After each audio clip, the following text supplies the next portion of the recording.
TMC सांसद यूसुफ पठान उस delegation का हिस्सा थे जो आबादी के लिहाज से दुनिया के सबसे बड़े मुस्लिम देश में जाकर पाकिस्तान की पोल खोलने वाला है।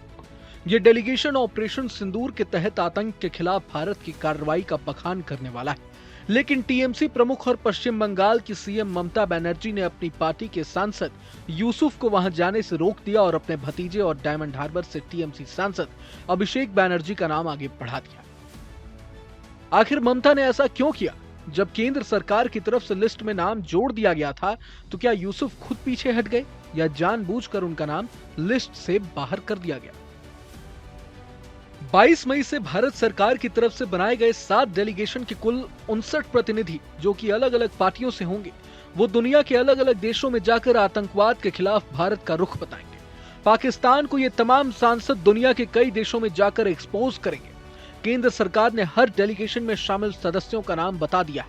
हर टीम का एक लीडर होगा।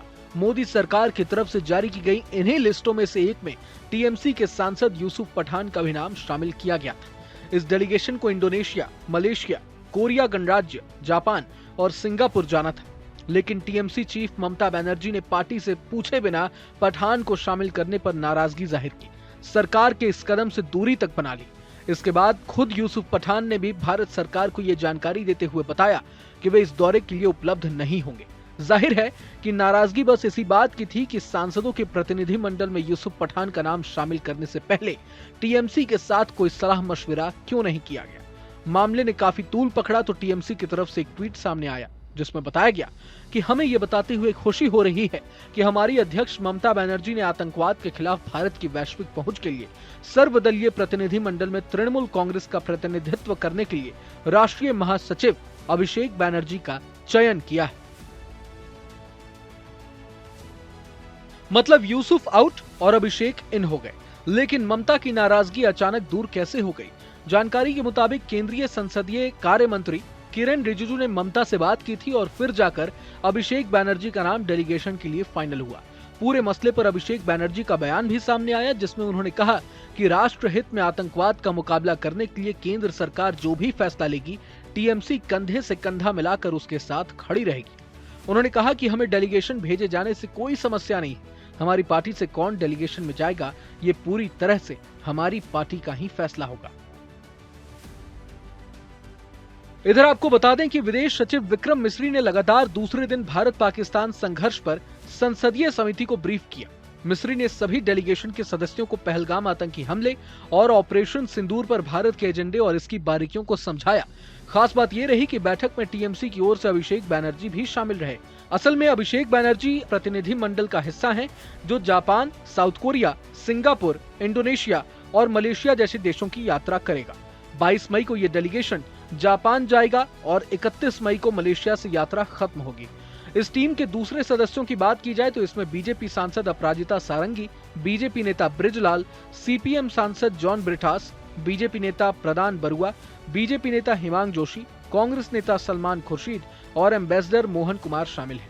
इस टीम में शामिल बीजेपी सांसद अपराजिता सारंगी और कांग्रेस नेता सलमान खुर्शीद ने विदेश सचिव के साथ मीटिंग के बाद मीडिया से बात करते हुए क्या कुछ कहा है, सुनते हैं।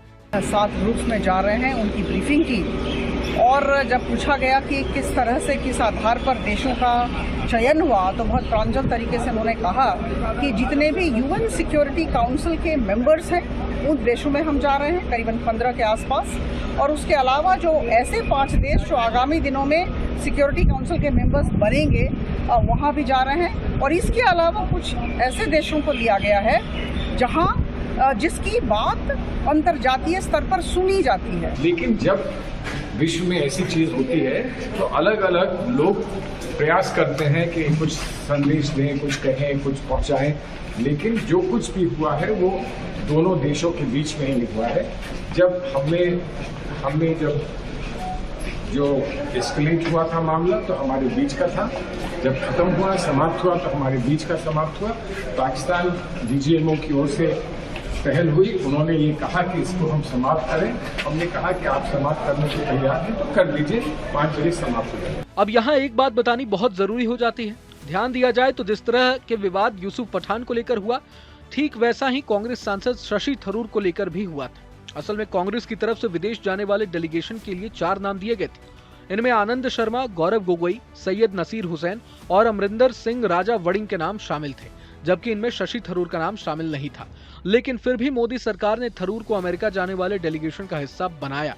थरूर ने इसके लिए मोदी सरकार को धन्यवाद भी कहा था, लेकिन उन्हीं की पार्टी की तरफ से सरकार के इस कदम की काफी आलोचना हुई।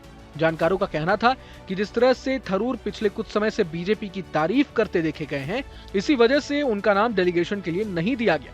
हालांकि ये बात अलग है कि वैश्विक मंच पर देश की बात को पुरजोर तरीके से रखने और वाकपटुता के मामले में थरूर का कोई स्थान ही नहीं है। लेकिन यहाँ गौर करने वाली बात यह भी है कि कांग्रेस के विरोध के बावजूद बीजेपी नहीं मानी और थरूर को डेलीगेशन में शामिल किया गया। मगर जब ममता ने विरोध किया तो बीजेपी यूसुफ का नाम हटाकर अभिषेक बैनर्जी को शामिल करने पर राजी हो गई। जानकारी के लिए आपको बता दें कि शशि थरूर के अलावा कांग्रेस नेता सलमान खुर्शीद, आनंद शर्मा और मनीष तिवारी का नाम भी डेलीगेशन में शामिल किया गया है। सरकार की तरफ से भेजे जा रहे 59 सदस्यों में 51 नेता और 8 राजदूत हैं। एनडीए के 31 और 20 दूसरे दलों के हैं, जिसमें 3 कांग्रेस नेता भी हैं। खास बात यह है कि इस लिस्ट में एआईएमआईएम चीफ असदुद्दीन ओवैसी जैसे नेता को भी शामिल किया गया है, जो वैश्विक मंच पर पाकिस्तान को पहले भी कई बार लताड़ लगा चुके हैं। ऑपरेशन सिंदूर के बाद भी ओवैसी ने पाकिस्तान को कई बार जमकर सुनाया था। ओवैसी के उन बयानों ने खूब सुर्खियां बटोरी थी। डेलीगेशन में शामिल किए जाने पर ओवैसी ने क्या कहा, ये सुनिए। ये जो काम है, हम अपने मुल्क की नुमाइंदगी करने, मुल्क में क्या हो रहा उन देशों में जाके बताने के लिए, कैसा हमारे मुल्क में हमारी बेटियां बेवा हो रही हैं, हमारे बच्चे यतीम हो रहे हैं, कैसा पाकिस्तान इस मुल्क को डिस्टेबलाइज करना चाहता है। और पूरी दुनिया को ये देखना है कि हमारी फिफ्थ और 4th लार्जेस्ट इकोनॉमी हमारी है। अगर यहाँ पर कोई एक नेबरिंग कंट्री जो खुद इनस्टेबल है, अगर यहाँ पर डिस्टेबलाइज होगा तो पूरे इंटरनेशनल लेवल पे इसका असर क्या पड़ने वाला है, ये समझना है ना, पूरे विश्व को समझना है। यहाँ कई लोगों के मन में एक सवाल ये भी है कि क्या ऐसा पहली बार हो रहा है कि केंद्र सरकार पाकिस्तान की पोल खोलने के लिए सर्वदलीय डेलीगेशन को विदेश भेज रही है। आपको बता दें कि ऐसा बिल्कुल नहीं है। इससे पहले 1994 में तत्कालीन पीएम नरसिम्हा राव ने कश्मीर के मुद्दे पर भारत का पक्ष रखने के लिए विपक्ष के नेता अटल बिहारी वाजपेयी के नेतृत्व में भारतीय डेलीगेशन को जिनेवा में यूएनएचआरसी भेजा था। उस डेलीगेशन में जम्मू कश्मीर के पूर्व सीएम फारूक अब्दुल्ला और सलमान खुर्शीद जैसे नेता शामिल थे। तब पाकिस्तान जम्मू कश्मीर में कथित मानवाधिकार उल्लंघन के संबंध में यूएनएचआरसी के सामने एक प्रस्ताव पेश करने की तैयारी में था।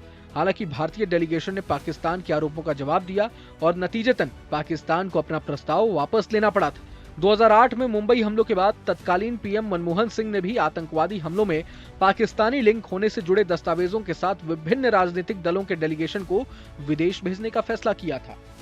बहरहाल, अब जिस तरह से पाकिस्तान ने 22 अप्रैल को पहलगाम में कायराना हरकत की और इसके बाद आतंक के खिलाफ भारत ने जो एक्शन लिया है, उसकी कहानी पूरी दुनिया सुनेगी और उम्मीद है कि जिस तरह से पाकिस्तान आतंक को पनाह देता है, जिन रास्तों से आतंक के आकाओं को फंडिंग मिलती है, उस पर संपूर्ण विराम लगेगा।